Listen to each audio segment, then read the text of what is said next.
Hi అందరికీ నమస్కారం. ఈరోజు నేను మీకు ది యాక్ట్ అనే వెబ్ సిరీస్లోని 7th 8th ఎపిసోడ్స్ని ఎక్స్ప్లెయిన్ చేయబోతున్నాను. ఇంతకు ముందు ఎపిసోడ్స్ కనుక మీరు చూడకపోతే లింక్స్ అన్ని డిస్క్రిప్షన్లో ఇచ్చాను. ఆ వీడియోస్ అన్ని చూసి ఈ వీడియో చూడండి. ఇంకా డైరెక్ట్గా స్టోరీలోకి వెళ్లే ముందు మీరు కనుక మన ఛానల్కి ఫస్ట్ టైం వస్తే సబ్స్క్రైబ్ చేసి బెల్ ఐకాన్ ప్రెస్ చేయండి. ఇంకా డైరెక్ట్గా కథలోకి వెళ్తే ఈ స్టోరీ స్టార్టింగ్లోనే మన కథలో హీరోయిన్ ఆ తర్వాత నిక్కుని చూపిస్తారు. వాళ్ళిద్దరు ఏంటంటే బస్ ఎక్కారు కదా ఇంతకు ముందు, వాళ్ళు వాళ్ళ ఊర్లో దిగుతారు. అంటే నిక్కు వాళ్ళ ఊర్లో దిగుతారు. ఆ తర్వాత నిక్కు వాళ్ళ అమ్మ వచ్చేసి వీళ్ళిద్దరిని పికప్ చేసుకుంటుంది. అంతేకాకుండా నిక్కు వాళ్ళ అమ్మ ఏమంటుందంటే హీరోయిన్ తో, మీ అమ్మగారికి చెప్పావమ్మా అని చెప్పేసి అంటంతో, లేదండి చెప్పలేదని చెప్పేసి అంటంతో, చెప్పి రావచ్చు కదా అని చెప్పేసి అంటుంది. కాకపోతే హీరోయిన్ మాత్రం నాకు ఇష్టం లేదని చెప్పేసి అంటుంది. అయినా సరే నిక్కు వాళ్ళ అమ్మ ఏమంటుందంటే, నీకు 19 సంవత్సరాలు వచ్చాయమ్మా, నీకు నచ్చిన పని నువ్వు చేయొచ్చు అని చెప్పేసి అంటుంది. ఆ తర్వాత ఇద్దరిని తీసుకుని ఇంటికి వెళ్తుంది. బట్ వెళ్ళిన తర్వాత హీరోయిన్ కి ఏంటంటే నిక్కు వాళ్ళ నాన్న నచ్చడు అనమాట. అదోలా చూస్తూ ఉంటాడు. అందులోనూ వచ్చి కూర్చోమా అని చెప్పేసి అంటాడు. కాకపోతే హీరోయిన్ కి ఏంటంటే ఆకలిస్తూ ఉంటుంది.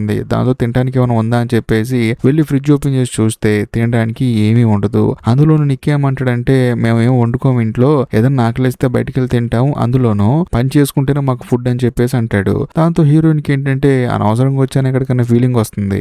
అంతేకాకుండా హీరోయిన్ నిక్కుని అడుగుతుంది అనమాట, కాదు మీ ఇంట్లో అన్ని చూసుకోవాల్సింది మీ అమ్మగారే కదా, కనీసం నీకు భోజనం కూడా సరిగా పెట్టట్లేదు అని చెప్పేసి అంటంతో, అదేం లేదులే మన ఇద్దరం కావాల్సిన కొనుక్కొచ్చుకుందాం అని చెప్పేసి ఇద్దరు కలిసి సూపర్ మార్కెట్కి వెళ్తారు. వెళ్ళిన తర్వాత హీరోయిన్ ఏంటంటే నడవలేదు అని చెప్పేసి ఒక వీల్ చైర్ లో కూర్చోబెట్టుకుని లోపలికి తీసుకెళ్తాడు. లోపలికి వెళ్ళిన తర్వాత వీళ్ళు ఏం చేస్తారంటే కొన్ని సరుకులు మాత్రం దొంగతనం చేసి తీసుకొచ్చుకొని ఇంట్లో కూర్చొని తింటూ ఉంటారు. కరెక్ట్ గా అదే సమయంలో నిక్కు వాళ్ళ అమ్మాయి ఉంటుందంటే, మీ అమ్మగారికి ఫోన్ చేయొచ్చు కదా, ఇక్కడికి వచ్చానని చెప్పొచ్చు కదా అని చెప్పేసి అంటంతో హీరోయిన్ మాత్రం భయపడుతూ ఉంటుంది. ఎందుకంటే వాళ్ళ అమ్మగారిని చంపేశారు కదా వీళ్ళు, ఇప్పుడు ఎలా ఫోన్ చేస్తామని చెప్పేసి, లేదండి ఆవిడ పని ఆవిడకే చేసుకోవడం కష్టం, అందులో ఆవిడ నాకేం హెల్ప్ చేస్తుంది కాబట్టి ఆవిడకి చెప్పాల్సిన అవసరం కూడా నాకు లేదని చెప్పేసి అంటుంది. దాంతో ఆ రోజు సాయంత్రం ఏంటంటే పడుకుందాం అని చెప్పేసి హీరోయిన్ పైకి వెళ్తుంది. కానీ అక్కడికి వెళ్ళిన తర్వాత తనకి ఏంటంటే చిరాగ్గా ఉంటుంది అనమాట. అనవసరంగా వచ్చానేమో అని చెప్పేసి అనుకుంటూ ఉంటుంది. ఏదైనా టాబ్లెట్ ఉందా అని చెప్పేసి అంటంతో, టాబ్లెట్ లేవు నా దగ్గర అని చెప్పేసి నీకు అంటాడు.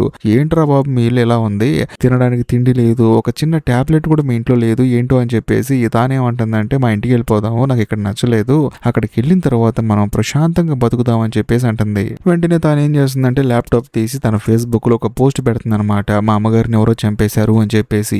దాంతో ఈ పోస్ట్ ని కాస్త లేసి చూస్తుంది. చూసి తానేమనుకుంటుందంటే మొత్తానికి ఏదో దారుణం జరిగిందని చెప్పేసి పోలీసులకి ఫోన్ చేస్తుంది. పోలీసులు కూడా ఇంటికి వస్తారు. వచ్చిన తర్వాత హీరోయిన్ వాళ్ళ అమ్మగారి శవాన్ని చూస్తారు. అది జరిగింది. ఆ తర్వాత పోలీసులు ఏం చేస్తారంటే, అసలు హీరోయిన్ ఏ లొకేషన్ నుంచి ఫేస్బుక్ పోస్ట్ పెట్టిందని చెప్పేసి లొకేషన్ ని ట్రేస్ చేస్తారు. ఇంకేముంది, డిపార్ట్మెంట్ మొత్తం కలిసి నిక్కు గడోళ్ళ ఇంటికి వస్తారనమాట. వచ్చిన తర్వాత గన్నులు గురిపెట్టి ఇంట్లోంచి ఎవరైనా బయటకు రండి అని చెప్పేసి అంటూ ఉంటారు. దాంతో నిక్కు వాళ్ళ అమ్మ నాన్న బయటకు వస్తారు. వచ్చిన తర్వాత ఏమైందండి ఎంతమంది పోలీసులు వచ్చారని చెప్పేసి అనడంతో వాళ్ళు కూడా జరిగింది చెప్తారు. వాళ్ళు ఏమంటారంటే, హీరోయిన్ ని నిక్కు గాడు కిడ్నాప్ చేసి తీసుకొచ్చాడు అని చెప్పేసి అంటూ ఉంటారు. అప్పుడు నిక్కు వాళ్ళ అమ్మాయి ఉంటుందంటే, ఆ అమ్మాయిని మా ఊడు కిడ్నాప్ చేసి తీసుకురావడం ఏంటండి, వాళ్ళిద్దరు కలిసే వచ్చారు, నేనే కారులో పికప్ చేసుకున్నాను, ఆ అమ్మాయి చాలా బాగా మాట్లాడుతుంది, డాన్స్ కూడా చాలా బాగా చేస్తుంది అని చెప్పేసి అనడంతో పోలీసులు షాక్ అవుతారు. ఆ అమ్మాయి డాన్స్ చేస్తుంది, ఆ అమ్మాయి అసలు నడవలేదు కదా అని చెప్పేసి అంటూ ఉంటుంది. కానీ నిక్కు వాళ్ళ అమ్మాయి ఉంటుందంటే, చూడండి వాళ్ళిద్దరు పైనే ఉన్నారు, మేము ఇక్కడే ఉంటాము, మీరు వెళ్ళి వాళ్ళు తీసుకొచ్చుకోండి అని చెప్పేసి అనడంతో పోలీసులు కూడా సరే అని చెప్పేసి పైకి వెళ్తారు. కానీ వీళ్ళిద్దరు మాత్రం ఒక కబోర్డ్ లో దాక్కుంటారు. దాక్కున్న తర్వాత హీరోయిన్ అయితే నిక్కుని మోటివేట్ చేస్తూ ఉంటుంది, నువ్వు ఏదైతే పని చేసావో మంచి పని చేసావు, మా అమ్మని చంపి నువ్వు దానికి గిల్టీ గా ఫీల్ అవ్వాల్సిన అవసరం లేదు, అందులోనూ నువ్వే నా హీరోవి, నా జీవితాన్ని కాపాడావు, నువ్వు మాత్రమే నా హీరో అని చెప్పేసి అంటంతో నిక్కుకి ఏంటంటే కొంచెం గొప్పగా అనిపిస్తుంది అనమాట. అందులోనూ మనోడికి మల్టిపుల్ పర్సనాలిటీ డిసార్డర్ ఉంది. దాంతో వాడు ఏంటంటే హీరోయిన్ చెప్పే మాటలకి బాగా మోటివేట్ అయిపోతాడు. ఆ తర్వాత పోలీసులు వస్తారు, ఇద్దరిని అరెస్ట్ చేస్తారు. నిక్కును ఒక గదిలో, హీరోయిన్ ని ఒక గదిలో ఎంక్వైరీ చేస్తూ ఉంటారు. ఒక పోలీస్ ఆఫీసర్ హీరోయిన్ ఎంక్వైరీ చేస్తాడనమాట, మీ అమ్మగారిని ఎవరు చంపారు, మీ ఇద్దరు కలిసి చంపారా లేకపోతే నిక్కుగాడు చంపాడా అని చెప్పేసి అంటంతో హీరోయిన్ మాత్రం మా అమ్మగారు చనిపోయారు అని చెప్పేసి ఓవర్ యాక్టింగ్ చేస్తూ ఉంటుంది. దాంతో అక్కడున్న పోలీస్ కి ఏం అర్థం కాదనమాట, ఏంటమ్మా నువ్వు ఫేస్బుక్ లో పోస్ట్ పెట్టావు కదా, మీ అమ్మగారు చనిపోయిన సంగతి నీకు తెలియదు అని చెప్పేసి అంటంతో, నాకు తెలియదండి బాబు అని చెప్పేసి అంటుంది. ఆ తర్వాత పోలీస్ ఏమంటాడంటే, చూడమ్మా మీ అమ్మని ఎవరో కత్తితో పొడిచి చంపేశారు, అందులోను అసలు నువ్వు ఆ టైంలో ఇంట్లో లేకుండా ఎందుకున్నావు, నువ్వు అసలు నిక్కుగాడితో పాటు ఎందుకున్నావు, ఒకవేళ నిక్కుగాడు నిన్ను మోసం చేసి మీ అమ్మని చంపాడా లేదా నువ్వే ప్లాన్ వేసి నిక్కుగాడి చేత మీ అమ్మని చంపించావా, ఏం జరిగిందో చెప్పు, నిజం మాత్రం బయటికి రావాలని చెప్పేసి అంటాడు. కానీ హీరోయిన్ మాత్రం అడిగిన దానికి సమాధానం చెప్పకుండా మా అమ్మ చనిపోయింది అని చెప్పేసి ఏడుస్తూ ఉంటుంది అనమాట. ఆయనకేమో ఏం అర్థం కాదు. ఇదిలా ఉంటే మరోవైపు నిక్కుని చూపిస్తారు. మనోడిని ఏంటంటే ఒక లేడీ క్వశ్చన్ చేస్తూ ఉంటుంది అనమాట. నిక్కు మాత్రం జరిగినట్టు ప్రాపర్ గా చెప్తూ ఉంటాడు. చూడండి ఆ అమ్మాయిని వాళ్ళ అమ్మ చాలా ఇబ్బంది పడుతుందండి, ఆ అమ్మాయి ఏంటంటే ఆల్మోస్ట్ ఇంట్లోంచి పారిపోదాం అని చెప్పేసి మెంటల్ గా ఫిక్స్ అయిపోయింది. అలాంటి టైంలో నేను పరిచయం అయ్యాను. ఆ అమ్మాయిని వాళ్ళ అమ్మ నుంచి కాపాడదామని చెప్పేసి నేను ఎప్పటి నుంచో అనుకుంటున్నాను. కానీ ఆ అమ్మాయి నాకు కాల్ చేసి మా అమ్మని చంపేసి నేను మీ ఇంటికి వచ్చేస్తానని చెప్పేసి అంది. దాంతో నేను కూడా ఒక అమ్మాయిని కాపాడాలి కదా అని చెప్పేసి ఆ అమ్మాయి వాళ్ళ అమ్మని చంపేశాను. నేను గనక ఆ అమ్మాయిని కాపాడకపోతే మాత్రం ఆ అమ్మాయిని వాళ్ళ అమ్మాయి చంపేదని చెప్పేసి అంటాడు. దాంతో ఆవిడకేం అర్థం కాదనమాట. ఇదేంట్రా స్టోరీ డిఫరెంట్ గా ఉందని చెప్పేసి. ఆ తర్వాత నిక్కు వాళ్ళ అమ్మని ఎంక్వైరీ చేస్తారనమాట. అప్పుడు ఆవిడ ఏంటంటే జరిగింది మొత్తం చెప్తుంది. చూడండి, మా అబ్బాయి ఆవిడని చంపడం లేదో నాకు తెలియదు కానీ ఈ అబ్బాయి మైండ్ మాత్రం కరెక్ట్ గా లేదు. వాడికి మల్టిపుల్ పర్సనాలిటీ డిసార్డర్ ఉంది. డాక్టర్లే సర్టిఫికెట్ ఇచ్చారు. వాడు ఎవరు ఏది చెప్పినా నమ్మేస్తాడు. అందులోనూ వాడు ఎవరు ఏది చెప్పకుండా అసలు చేయడు. కాబట్టి మీరు హత్య చేశాడు అంటున్నారు కాబట్టి వాడికి ఎవరో చెప్పుంటారు. వాడిని వాడుకొని ఉంటారు. ఆ విషయం మీరు తెలుసుకోవాలని చెప్పేసి అంటంతో అవును అని చెప్పేసి డిపార్ట్మెంట్ వాళ్ళే షాక్ అయిపోతారు. ఒక విధంగా చెప్పాలంటే నిక్కే మొత్తం ఒప్పేసుకున్నాడు, నేనే చంపేశాను అని చెప్పేసి. హీరోయిన్ చంపమందని చెప్పేసి అంటంతో ఇద్దరు కలిసి తప్పు చేశారు కాబట్టి వాళ్ళిద్దరిని జైల్లో వేస్తారు. అలా కొన్ని రోజులు గడిచిన తర్వాత కోర్టులో వీళ్ళ కేసు హియరింగ్ వస్తుందన్నమాట. వచ్చిన తర్వాత జడ్జి గారు అడుగుతారనమాట, ఈ తప్పు నువ్వే చేసేవమ్మా అని చెప్పేసి అంటంతో హీరోయిన్ ఏడుస్తూ ఉంటుంది, మా అమ్మ చనిపోయింది అని చెప్పేసి. అంతేకాకుండా మా అమ్మ అంటే నాకు చాలా ఇష్టం. మా అమ్మ నన్ను చిన్నప్పటి నుంచి చాలా జాగ్రత్తగా పెంచింది. ఎందుకంటే మా అమ్మకు నేనంటే చాలా ఇష్టం. నేను లేకుండా మా అమ్మ ఉండలేదు, మా అమ్మ లేకుండా నేను ఉండలేను. అలాంటిది నేను మా అమ్మని ఎందుకు చంపిస్తాను అని చెప్పేసి కోర్టులో అందరి ముందు హీరోయిన్ ఏడుస్తూ ఉంటుంది. చూసింది జడ్జి గారికి, అక్కడ ఉన్న పోలీసులకు అర్థమైపోతుంది ఈ అమ్మాయి యాక్టింగ్ చేస్తుంది అని చెప్పేసి కేసుని వాయిదా వేస్తారు. ఇదిలా ఉంటే మరోవైపు హీరోయిన్ వాళ్ళ అమ్మగారి శవాన్ని చూపిస్తారు. అలా కొన్ని రోజులు గడిచిన తర్వాత కోర్టులో కేసు హియరింగ్ వస్తుందన్నమాట. వచ్చిన తర్వాత అందరూ డిసైడ్ అయిపోతారు, ఖచ్చితంగా వీళ్ళిద్దరు కలిసి తప్పు చేశారు, వీళ్ళకి ఏ శిక్ష విధించాలి అని చెప్పేసి అంటున్నప్పుడు హీరోయిన్ తరపు లాయర్ ఏమంటుందంటే నాకు కొంచెం టైం ఇస్తారా అని చెప్పేసి అంటుంది అనమాట. ఎందుకంటే చంపింది హీరోయిన్ కాదు, హీరోయిన్ వాళ్ళ బాయ్ ఫ్రెండ్ నిక్ గాడు. సో ఆ పాయింట్ ఆఫ్ వ్యూలో కేసుని ఇన్వెస్టిగేట్ చేద్దామని చెప్పేసి కొన్ని సాక్ష్యాలు సబ్మిట్ చేస్తానని చెప్పేసి టైం అడుగుతుంది. దాంతో కోర్టు కూడా సరే అని చెప్పేసి ఒక వారం టైం ఇస్తారు. ఒక రోజు హీరోయిన్ తన లాయర్తో ఏమంటుందంటే ఇప్పుడు నాకు శిక్ష పడకుండా బయటపడాలంటే ఏం చేయాలని చెప్పేసి అంటుంది. దాంతో ఆవిడేమంటుందంటే శిక్ష పడకుండా ఉండదు, కానీ నువ్వు ఎంతసేపు నేను చేయలేదు అంటే ఉరిశిక్ష చేస్తారు.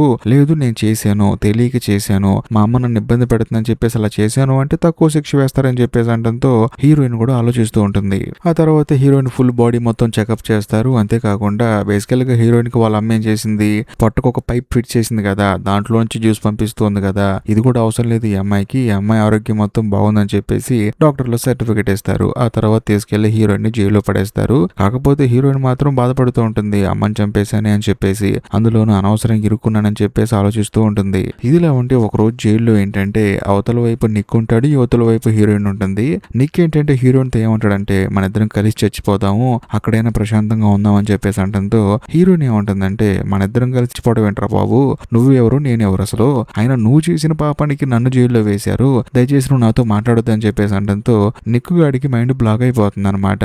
ఆ తర్వాత హీరోయిన్ ఏం చేస్తుందంటే ఫోన్ చేస్తుంది అనమాట. అది కూడా ఎవరికో కాదు, ఇంటి ఎదురుగా ఉండే లేసీ కాల్ చేస్తుంది అనమాట. కాకపోతే లేసీకి మాత్రం కోపం వచ్చేసి నువ్వు మీ అమ్మని చంపేశావు, అసలు నువ్వు నడవగలుగుతావు మాకు కూడా తెలియదు, ఎందుకు ఇలా అబద్ధాలు ఆడుతున్నావు అని చెప్పేసి అంటంతో హీరోయిన్ ఏమంటుందంటే చూడు నేను ఇక్కడికి వచ్చిన తర్వాతే నాకు తెలిసింది నేను నడుస్తానని చెప్పేసి, నేను ఇక్కడికి వచ్చిన తర్వాతే నాకు తెలిసింది నేను ఏం తిన్నా నాకేం కాదని చెప్పేసి, అందులోని జైల్లో వేసిన తర్వాత నాకు అర్థమైంది నాకు పైపు కూడా అవసరం లేదు, నేను నోటితో ఏమని తినొచ్చు అని చెప్పేసి నాకు అర్థం అవుతుంది. ముఖ్యంగా నేను మా అమ్మని చంపలేదు, మా అమ్మని చంపాల్సిన అవసరం నాకెందుకు వస్తుంది, ఎవరో చంపేశారు, నాకంటూ ఈ భూమి మీద ఉంది నువ్వు మాత్రమే, నీతో నేను మాట్లాడాలి, ఒక్కసారి జైలుకి వస్తావా అని చెప్పేసి అంటంతో లేసీ కూడా ట్రై చేస్తానని చెప్పేసి అంటుంది. ఆ తర్వాత హీరోయిన్ ఏం చేస్తుందంటే డిపార్ట్మెంట్ వాళ్ళు ఇచ్చిన ఒక నెంబర్ కి కాల్ చేస్తుంది. అందులోనూ ఆ నెంబర్ ఎవరిదో కాదు, హీరోయిన్ వాళ్ళ నాన్నదనమాట.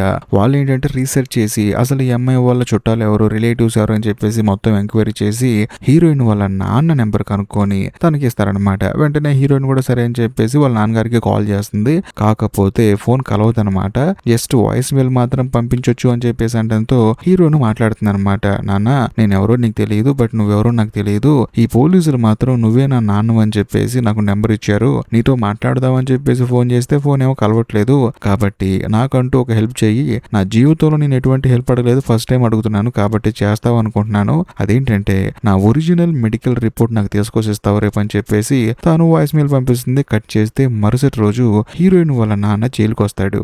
వచ్చిన తర్వాత హీరోయిన్ ఏమంటుందంటే ఎందుకు వచ్చావు నాన్న, నేను జస్ట్ రిపోర్ట్స్ ఇవ్వమన్నాను, మీరు ఎందుకు వచ్చారని చెప్పేసి అంటంతో హీరోయిన్ వాళ్ళ నాన్న కూడా కూర్చోబెట్టి రిపోర్ట్స్ ఇస్తాడు. అంతేకాకుండా రిపోర్ట్ లో హీరోయిన్ ఆరోగ్యంగా ఉంది అని చెప్పేసి ఉంటుంది అనమాట. అంటే పుట్టిన పుట్టినప్పుడు రిపోర్ట్స్ ఉంటాయి కదా, పాప ఆరోగ్యంగా పుట్టిందా, ఎలా పుట్టిందని చెప్పేసి. నువ్వు ఆరోగ్యంగానే ఉన్నావు, మరి మీ అమ్మ ఎందుకు నిన్ను వీల్ చైర్ లో కూర్చోబెట్టింది, నిన్నెందుకు జనాల్ని కలవనివ్వట్లేదు, నీకెందుకు నోటి ద్వారాగా ఆహారం పెట్టకుండా పైపు ద్వారా పంపించింది, ఓవర్ గా నిన్ను ప్రేమించడం వల్ల నిన్ను ఎవరు చూడకూడదు, నువ్వు ఎవరితో మాట్లాడకూడదు, కేవలం తనకే సొంతం కావాలని చెప్పేసి మీ అమ్మ ఇలా చేసింది. అందులోనూ మీ అమ్మ నేను పెళ్లి చేసుకున్న సమయానికి నేను చాలా చిన్న వయసుని, మీ అమ్మ కొంచెం పెద్దగా ఉండేది. ఆ తర్వాత నువ్వు పుట్టావు, నువ్వు పుట్టిన తర్వాత చాలా మంది తిట్టారు నన్ను, ఆవిడ వయసు ఏంటి నీ వయసు ఏంటి అని చెప్పేసి, అందుకని వదిలేసి వెళ్ళిపోయానని చెప్పేసి అంటంతో హీరోయిన్ ఏమంటుందంటే, ఈ కథలని నాకెందుకు నాన్న, నాకు రిపోర్ట్స్ కావాలి, ఇచ్చావు వెళ్ళిపోవచ్చు కదా అని చెప్పేసి అంటంతో హీరోయిన్ వాళ్ళ నాన్న ఏమంటాడంటే, చూడమ్మా నేను అమ్మను వదిలేసి వెళ్ళిపోయినావు గానీ నువ్వంటే నాకు చాలా ఇష్టం, నేను నిన్ను ఎప్పుడు చూస్తూనే ఉంటాను, ఇదిగో చూడు అని చెప్పేసి హీరోయిన్ తో ఎప్పుడెప్పుడు వచ్చి కలిశాడో, హీరోయిన్ తో ఎప్పుడు మీట్ అయ్యాడో వాటన్నిటిని ఫొటోస్ తీసుకుని హీరోయిన్ వాళ్ళ నాన్న ఏంటంటే జాగ్రత్తగా పెట్టుకుంటాడు అనమాట. మీ అమ్మకి ఏంటంటే నేను వచ్చి కలవటం కూడా ఇష్టం లేదు, అందుకే నేను ఇలా చేసిందో నాకు డౌట్ గా ఉందని చెప్పేసి అంటంతో హీరోయిన్ కూడా ఏడుస్తూ ఉంటుంది. ఆ తర్వాత హీరోయిన్ వాళ్ళ నాన్న ఏమంటాడంటే, ఎవరు ఏమనుకున్నా, నువ్వు నమ్మినా నమ్మకపోయినా నువ్వంటే నాకు చాలా ఇష్టం అమ్మా, మీ అమ్మ అంటే నాకు కోపం అని చెప్పేసి అంటాడు. అలా కొన్ని రోజులు గడిచిన తర్వాత కోర్టులో కేసు హీరోయిన్ వస్తుంది అనమాట. వచ్చిన తర్వాత హీరోయిన్ సైడ్ లాయర్ ఏమంటుందంటే, చూడండి మీరు ఏమనుకుంటున్నారు, ఈ అమ్మాయి వాళ్ళ అమ్మని చంపించింది అని చెప్పేసి అంటున్నారు, కానీ నిజం ఏంటంటే ఈ అమ్మాయి చిన్న వయసు నుంచి ఈ అమ్మాయి ఆరోగ్యం బాగున్నా సరే వాళ్ళ అమ్మగారు ఈ అమ్మాయిని వీల్ చైర్ కే పరిమితం చేసింది, అందులోనూ షుగర్ తినొద్దంది, ఇటువంటి ఆహారం నోట్లోంచి తినకుండా కేవలం పైపు ద్వారాగా పంపించింది. ఈ అమ్మాయి ఎవరితో మాట్లాడకూడదని, ఈ అమ్మాయి ఎవరితో కలవకూడదని, కేవలం తనకే సొంతం కావాలని, తన దగ్గరే ఉండాలని చెప్పేసి వాళ్ళ అమ్మ ఈ అమ్మాయికి చుక్కలు చూపించింది.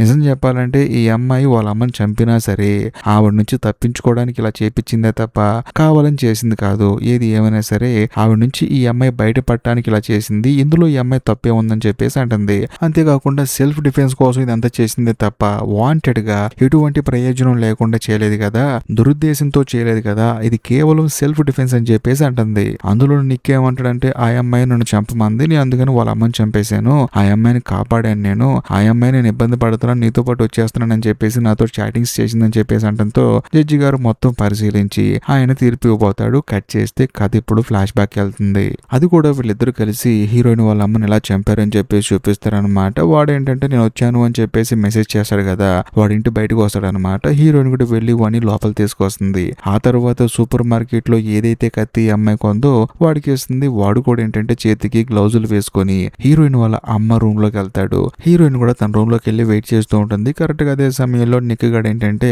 హీరోయిన్ వాళ్ళ అమ్మని చంపేస్తాడు. ఆవిడ కేకలు వేస్తూ ఉంటుంది, అమ్మ ఎక్కడున్నావమ్మా అని చెప్పేసి అరుస్తూ ఉంటుంది. కానీ ఈ అమ్మాయి మాత్రం చెవులు మూసుకొని ఓవర్ యాక్టింగ్ చేస్తూ ఉంటుంది గదిలో. ఆ తర్వాత వాడేంటంటే వాళ్ళ అమ్మగారిని చంపి హీరోయిన్ దగ్గరకు వస్తాడు. వెంటనే హీరోయిన్ ఏం చేస్తుందంటే కత్తి తీసుకెళ్లి వాష్రూమ్ లో శుభ్రంగా క్లీన్ చేస్తుంది.